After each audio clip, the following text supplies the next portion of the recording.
बिस्मिल्लाहिर्रहमानिर्रहीम। मैं एक पाकिस्तानी मुजाहिद जो ख़ुद को जहाद कश्मीर में शामिल कर चुका हूँ। वीडियो शुरू करने से पहले आप सबसे गुजारिश है कि सब्सक्रिप्शन के बटन को दबाएं और बेल आइकन पर क्लिक करें ताकि हमारी हर नई आने वाली वीडियोस आप तक सबसे पहले पहुँचती रहें। और हमारी वीडियोस पसंद आने की सूरत में लाइक शेयर करें और कमेंट सेक्शन में पाकिस्तान, पाक आर्मी और ISI जिंदाबाद का नारा लगाना न भूलें।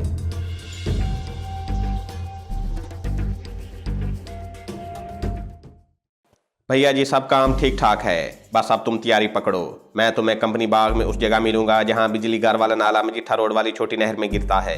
ये मेरा खेस ले जाना और घबराना बिल्कुल नहीं। भोला सिंह एतबार वाला आदमी है। मैंने खेस अपने पास रख लिया और रात ज़रा गहरी होने का इंतज़ार करने लगा। परमेश्वर सिंह ने अपने एक सिख रिक्शा वाले का भी इंतज़ाम कर रखा था। वो ठीक रात के 11:15 बजे आ गया। रिक्शा उसने गली के बाहर बाजार में ही खड़ा किया हुआ था और परमेश्वर सिंह मुझसे कहने लगा, दिल को काबू में रखना जवान, फिक्र की कोई बात नहीं है। तुम एक नेक काम करने जा रहे हो, वाहे गुरु का आशीर्वाद तुम्हारे साथ है। मैंने रिक्शा वाले सेवक को सब कुछ समझा दिया हुआ है। वो तुम्हें कंपनी बाग वाले बिजली घर के करीब उतार देगा। याद रखना, मैं तुम्हें मजीठा रोड वाली नहर के किनारे मिलूंगा। अब आ जाओ। मैंने खेस की बुक्कल मारी और सिख रिक्शा ड्राइवर के साथ गली में चल पड़ा। गली में सुनसानी और खामोशी थी। रिक्शा बाजार में एक तरफ खड़ा था। मैं उसमें बैठ गया और रिक्शा स्टार्ट होकर खाली सड़क पर तेजी से दौड़ने लगा।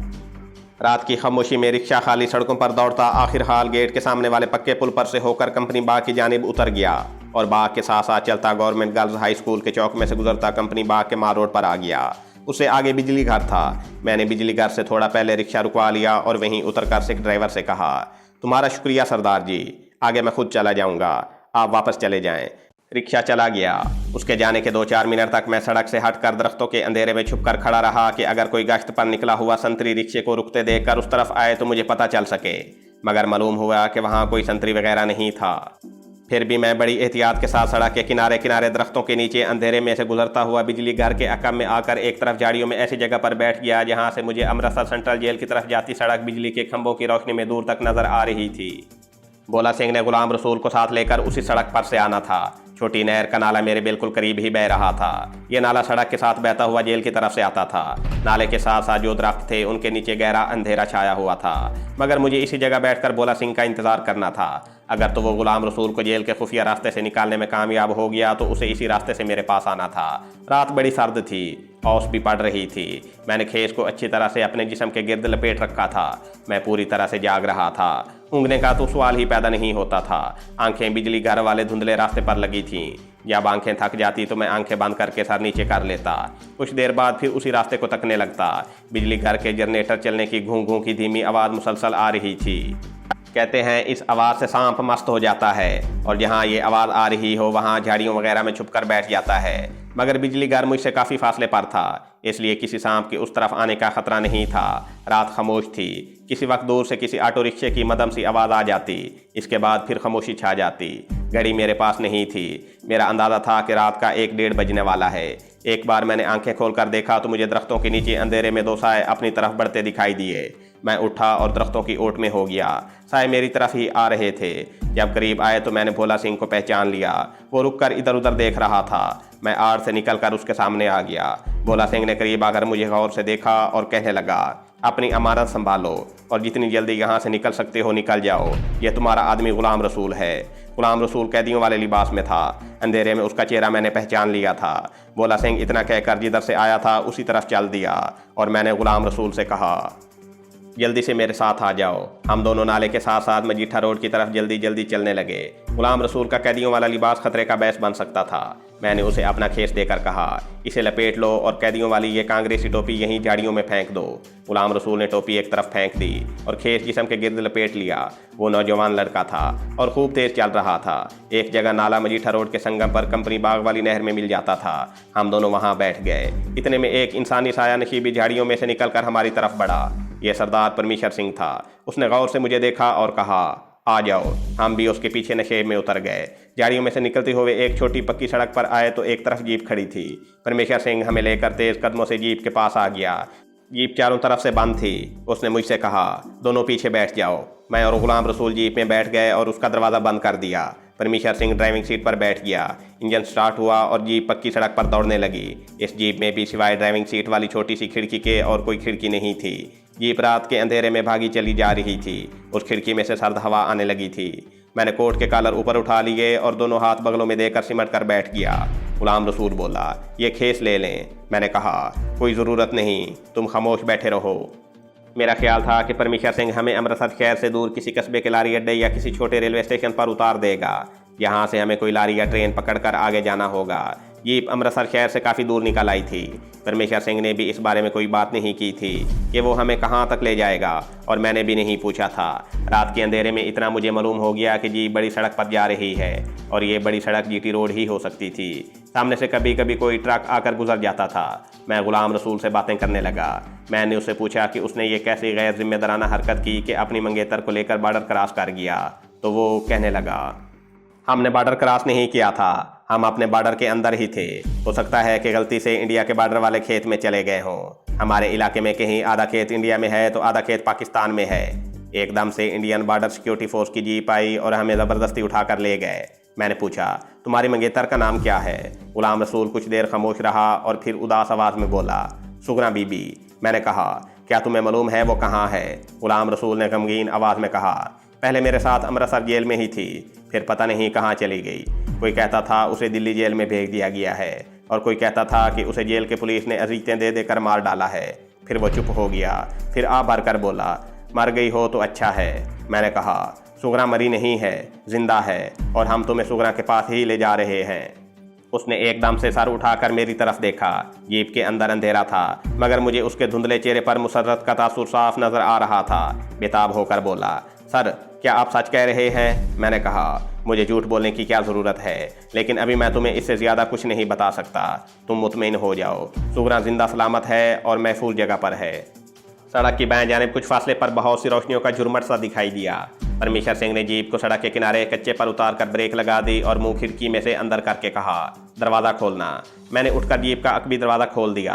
परमेश्वर सिंह अंदर आ गया। उसने जीप के सामने वाली सीट के नीचे से एक थैला निकालकर गुलाम रसूल को देकर कहा, मुझे याद ही नहीं रहा, इसमें दूसरे कपड़े हैं, कैदियों की वर्दी उतार कर जल्दी से ये पहन लो।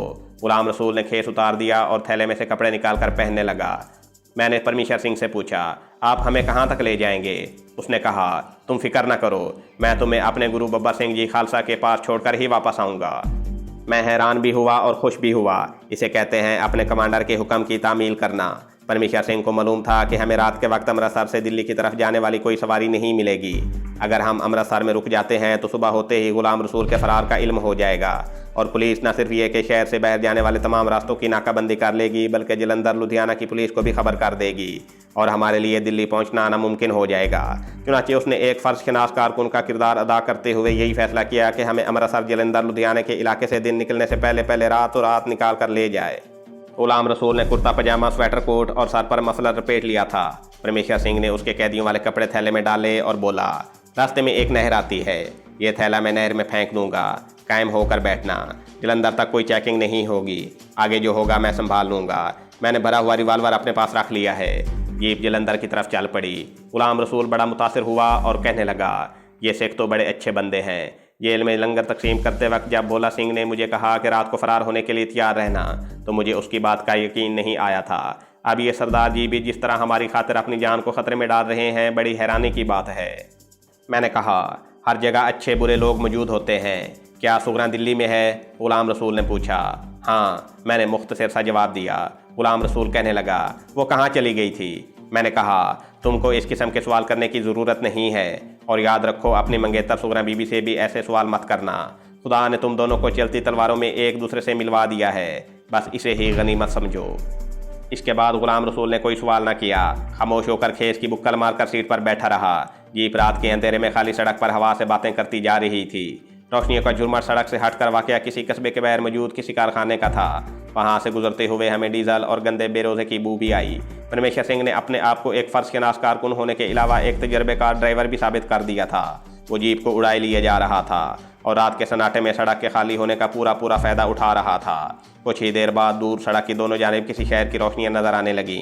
परमेश्वर सिंह ने जीप की रफ्तार कम कर दी और खिड़की के पास होकर ऊंची आवाज़ में बोला, हम जलंधर पहुंच गए हैं, मैं गाड़ी को शहर के बाहर से निकालूंगा, फिक्र न करना। उसे तमाम रास्तों का इल्म था। शहर की रोशनियों के करीब आने पर उसने जीप को खेतों में डाल दिया। अब जीप खेतों के दरमियान कच्चे रास्ते पर उछलती हुई चली जा रही थी। खेतों से निकलकर हम एक थोड़ी पक्की सड़क पर आ गए, मगर ये सड़क भी जगह जगह से टूटी हुई थी। दाएं बाएं फासले फासले पर इमारतों की रोशनियां झिलमिला रही थी। परमेश्वर सिंह ने कहा, हम इस वक्त पुराने जलंधर की आबादी से गुजर रहे हैं। परमेश्वर सिंह जीप को कभी तेज कभी आहिस्ता चलाता, कभी दाएं और कभी बाएं तरफ को मुड़ता कच्ची पक्की टूटी फूटी सड़कों पर से होता हुआ जीप को जलंधर शहर से निकालकर एक बार फिर आगे जीटी रोड पर ले आया। यहाँ पहुँचते ही उसने हमें बताया कि अब हम लुधियाने की तरफ बढ़ रहे हैं।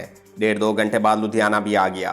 उस शहर से भी हम निकल गए। परमेश्वर सिंह ने एक जगह अंधेरे में गाड़ी रोक ली और बोला, यहाँ एक नहर है, इंजन गर्म हो गया है, मैं पानी लेने जाता हूँ। वो जीप में से टीन का डब्बा निकालकर अंधेरे में गायब हो गया। गुलाम रसूल मुझसे बातें करने लगा और कहने लगा, आपने मुझ पर जो एहसान किया है मैं उसे हमेशा याद रखूँगा।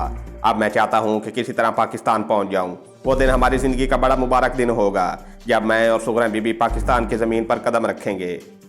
मैंने कहा, खुदा ने चाहा तो वो दिन भी आ जाएगा। परमेश्वर सिंह पानी ले आया था और उसे रेडिएटर में डाल रहा था, जिसमें से छन छन की आवाज़ें आने लगी थीं। हम भी ज़रा पाँव सीधे करने के लिए नीचे उतर आए थे। मैंने परमेश्वर सिंह से पूछा, अगला स्टेशन अम्बाला ही है ना? उसने कहा, हाँ, अम्बाले चलकर चाय वगैरह पियेंगे। बस यूँ समझ लो कि हम रुपए में से 12 आने खतरे में से निकल आए हैं। पानी डालकर उसने रेडिएटर का कैप बंद किया और बोनट गिराते हुए बोला, बस अब जल्दी से बैठ जाओ, मैं दिन निकलने से पहले पहले अम्बाले से भी आगे मेरठ पहुंच जाना चाहता हूं। हम जीप में बैठ गए और जीप चल पड़ी। इसके बाद जीप एक बार फिर हवा से बातें करने लगी। रास्ते में थोड़ी थोड़ी देर बाद अम्बाले से आने वाले ट्रक मिल जाते थे। आखिर हम अम्बाले पहुंच गए। परमेश्वर सिंह गाड़ी को शहर से बाहर निकाल कर ले गया और मेरठ के रुख पर उसने सड़क किनारे एक चाय के खोखे के करीब एक तरफ अंधेरे में जीप खड़ी कर दी। यहाँ हम उतर कर अंधेरे में टहलने लगे। परमेश्वर सिंह हमारे लिए चाय वगैरह लेने चला गया। वो मिट्टी के आबखोरों में चाय और 3-4 ठंडी कचौरियाँ ले आया, जिनका उस वक्त बहुत मज़ा आया। गरम गरम चाय ने हमारी सारी थकान दूर कर दी। हम बमुश्किल वहाँ 10 मिनट ही ठहरे होंगे। इसके बाद हमारा सफ़र दोबारा शुरू हो गया। मेरठ पहुँचते पहुँचते सुबह की सफ़ेदी आसमान पर नमूदार हो चुकी थी। हम मेरठ में एक लम्हे के लिए भी ना रुके और आगे निकल गए। अब हमारा रुख भारत की राजधानी दिल्ली की तरफ था। जिस वक्त हम दिल्ली शहर के गर्दनवाह में दाखिल हुए तो दिन काफ़ी चढ़ आया था। परमेश्वर सिंह गाड़ी ऐसे रास्तों से ले जा रहा था जहाँ ट्रैफिक ज़्यादा नहीं थी और शहर के बड़े बड़े चौराहे और बड़ी बड़ी सड़कें भी नहीं आती थीं। बब्बर सिंह खालसा के खुफिया हेडक्वार्टर का उसे इल्म था और बकौल उसके वो वहाँ कई बार जा चुका था। वो एक ऐसे गैर आबाद इलाके से गाड़ी को लेकर बब्बर सिंह खालसा के खुफिया ठिकाने पर पहुंचा कि जिसका मुझे भी इल्म नहीं था। वीरान खंडर वाली बंजर पहाड़ी के शुमाल मगरब की जानिब जंगली बैरियों के बेशुमार दरख्त थे। परमेश्वर सिंह ने वहाँ गाड़ी खड़ी कर दी। थोड़ी देर बाद हम बब्बर सिंह की छोटी सी कोठरी नुमा तय खाने में उसके पास बैठे थे। बब्बर सिंह ने उसी वक्त सुगरा बीबी को बुलवाकर उसके मंगेतर गुलाम रसूल से मिलवा दिया। दोनों एक दूसरे को देखकर रो पड़े और बब्बर सिंह कहने लगा, रोने की ज़रूरत नहीं है, खुदा का शुक्र अदा करो कि तुम मौत के मुंह से बचकर आ गए हो। फिर उसने परमेश्वर सिंह से कहा, अब इन दोनों को पाकिस्तान पहुंचाने का सरबंद भी तुम्हें ही करना होगा। तुम्हारे ख्याल में इन्हें किस जगह से बॉर्डर क्रॉस कराया जाए? परमेश्वर सिंह अपनी दाढ़ी सहलाते हुए बोला, भैया जी, वाघा बॉर्डर का तो सवाल ही पैदा नहीं होता। कश्मीर के बॉर्डर से इन्हें निकाला जा सकता है, मगर वहाँ तक सफ़र बड़ा लंबा है और सारा रास्ता ख़तरनाक है। जलंधर से लेकर जम्मू तक पुलिस इन दोनों की तलाश में पूरी तरह अलर्ट हो चुकी होगी। जगह जगह CID के आदमी मौजूद होंगे। मैं रातों रात इन्हें पुलिस की बेखबरी में निकाल कर ले आया हूँ। अब इनके फरार का सबको पता चल गया होगा। अगर मैं अभी इन्हें साथ लेकर जम्मू की तरफ गया तो रास्ते में पुलिस की चेकिंग से ना बच सकूंगा। तो फिर तुम्हारी क्या राय है? बब्बर सिंह खालसा ने पूछा तो परमेश्वर सिंह कुछ सोचकर कहने लगा, खालसा जी, मेरा तो ख्याल है कि इन्हें राजस्थान के बॉर्डर से पाकिस्तान पहुंचाया जा सकता है। वहाँ अपने आदमी मौजूद हैं, वो इन्हें इंडिया का बॉर्डर तो आसानी से क्रॉस करा देंगे। बब्बर सिंह ने कहा, लेकिन पाकिस्तान की बॉर्डर सिक्योरिटी बड़ी सख्त है, कहीं ये पाकिस्तानी बॉर्डर फोर्स की गोलियों का निशाना ना बन जाएं। मैंने कहा, बेहतर होगा कि ये खुद ही अपने आप को पाकिस्तानी बॉर्डर फोर्स के हवाले कर दें। वो लोग इन्हें गिरफ्तार ज़रूर कर लेंगे, लेकिन तहकीकात से साबित हो जाएगा कि ये बेकसूर थे और इंडियन बॉर्डर फोर्स के आदमी इन्हें ज़बरदस्ती अगवा करके ले गए थे। हाँ, ये ख्याल भी ठीक है तुम्हारा। बब्बर सिंह ने मेरी तायीद की। परमेश्वर सिंह बोला, वैसे ये तरकीब ज़्यादा ठीक रहेगी। जब ये बात साबित हो गई कि ये दोनों कोई दहशतगर्द या स्मगलर वगैरह नहीं हैं तो इन्हें कुछ नहीं कहा जाएगा और ये अपने घर पहुंच जाएंगे। बब्बर सिंह ने कहा, तो परमेश्वर सिंह, अब ये तुम्हारी ड्यूटी है कि तुम खुद इन दोनों को राजस्थान का बॉर्डर क्रॉस करवाओ। परमेश्वर सिंह ने बब्बर सिंह से कहा, खालसा जी, आपको तो मालूम ही है कि अमृतसर में जिस ड्यूटी पर मुझे लगाया गया है वो कितनी ज़रूरी है। मेरा अमृतसर में मौजूद रहना बड़ा ज़रूरी है। राजस्थान में मुझे 3-4 दिन लग जाएंगे। इतनी देर मैं अपनी ड्यूटी से गैर हाजिर नहीं रह सकता। बब्बर सिंह खालसा भी सोच में पड़ गया। उस वक्त मशरकी पंजाब में बब्बर सिंह खालसा दल की शक्ल में खालिस्तान की तहरीक एक नया जन्म ले चुकी थी और उसके कारकुन जान की बाजी लगाकर अपने लिए अलहदा सिख रियासत बनाने की जिद्दोजहद में डटे हुए थे। बब्बर सिंह ने मेरी तरफ देखा और कहने लगा, सिकंदर अली, ये काम भी तुम्हें ही करना पड़ेगा। मैंने कहा, मैं हाजिर हूँ सरदार साहब, मगर मुझे राजस्थान के बॉर्डर एरिया में जाने का कभी इत्फाक नहीं हुआ। तो बब्बर सिंह ने जवाब में कहा, उसकी तुम फिक्र न करो, मेरा एक आदमी यहाँ से तुम्हारे साथ जाएगा। आगे बॉर्डर पर भी हमारे आदमी मौजूद होंगे, वो तुम्हें गाइड करेंगे। वैसे तो मैं तुम्हारे और परमेश्वर सिंह के बगैर भी गुलाम रसूल और सुगना बीबी को बॉर्डर क्रॉस करवा सकता हूँ, लेकिन मैं चाहता हूँ कि तुम दोनों में से किसी की हिफाजत में ये दोनों बॉर्डर के पार जाएं तो ज़्यादा अच्छा है। इस तरह से मेरी तसल्ली भी हो जाएगी। तुम मेरा मतलब समझ गए होगे।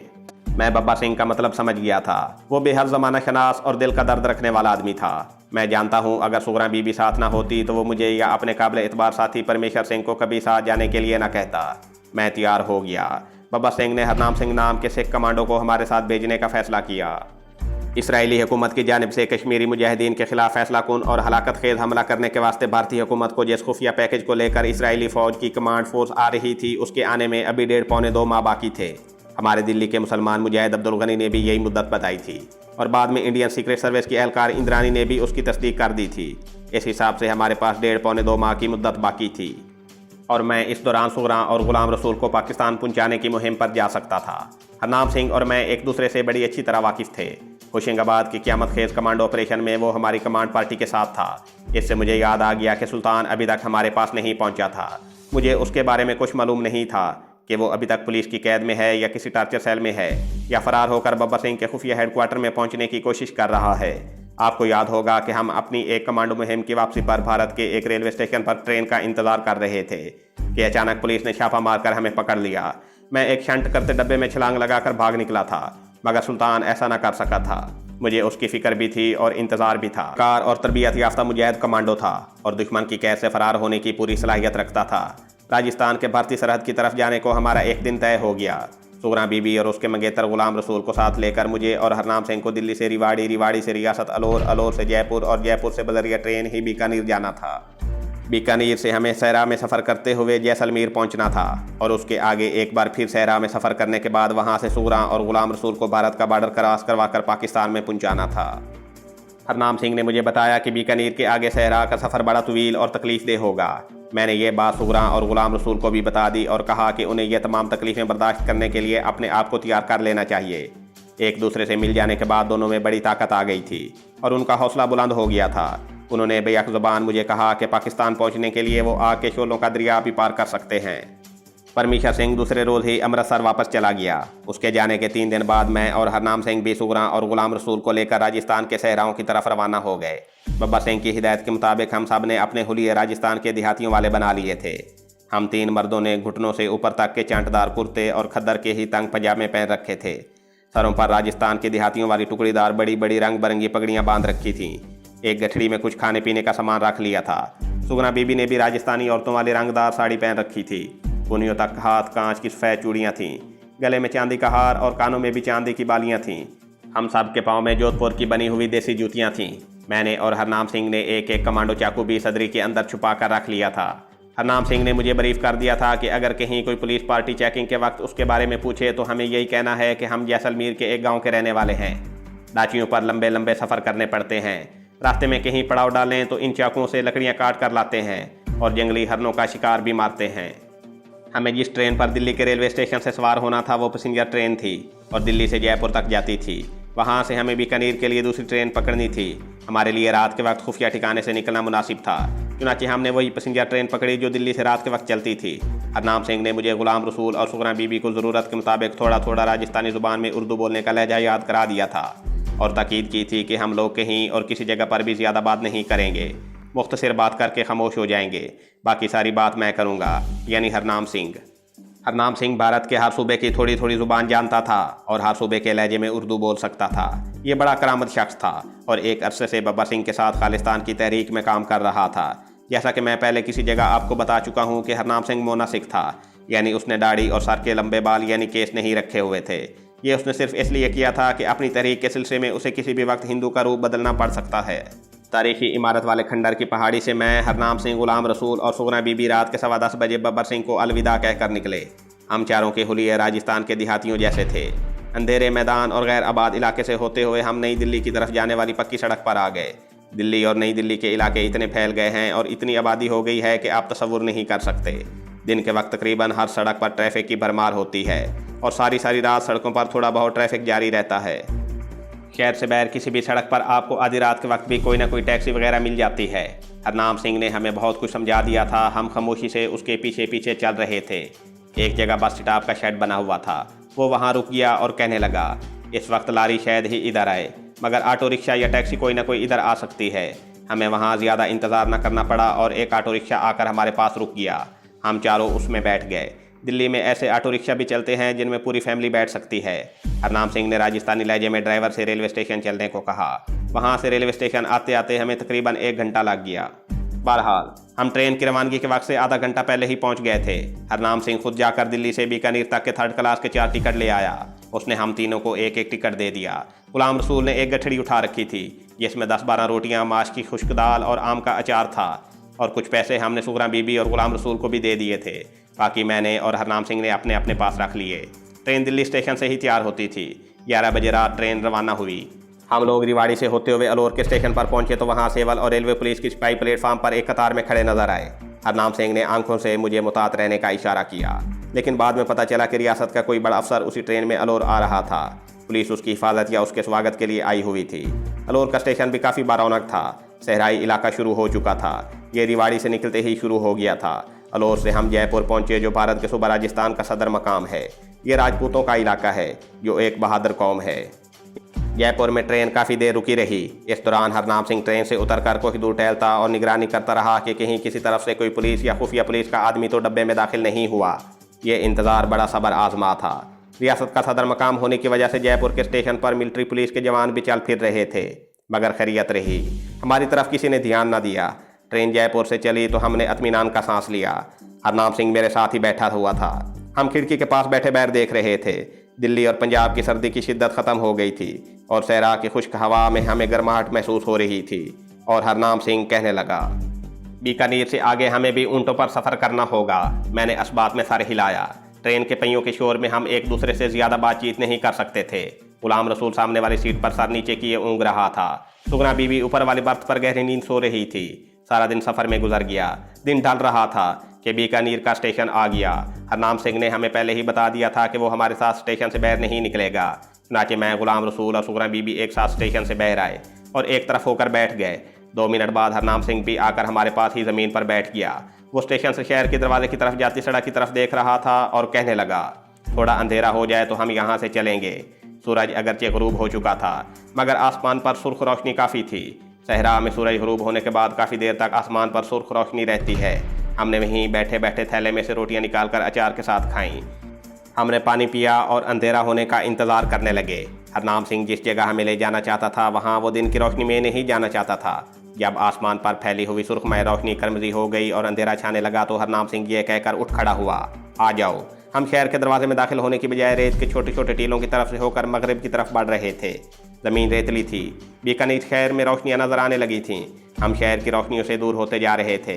चलते चलते हम एक छोटे से कस्बे के करीब पहुंच गए। कस्बे के बाहर एक तरफ दरख्तों का स्याह झुंड सा नजर आया तो हरनाम सिंह कहने लगा, हमें उन दरख्तों में जाना है।